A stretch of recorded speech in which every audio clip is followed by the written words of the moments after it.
Napenda kuwapongeza wote wakiwemo viongozi waliopita kwa mafanikio haya. Hongereni sana.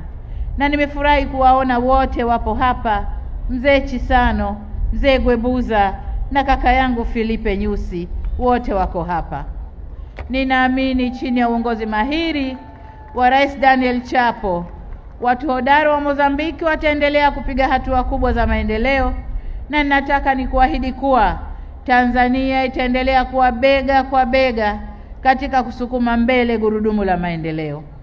Aidha, katika kuzidi kufungua fursa zaidi za biashara baina ya wananchi wa Msumbiji na Tanzania, ninayo furaha kueleza kuwa shirika la ndege la Tanzania linatarajia kuanza safari za ndege kati ya Tanzania na Mozambiki mwisho wa mwaka huu, hatua itakayoimarisha uhusiano wa kibiashara na kiuchumi baina ya watu wetu.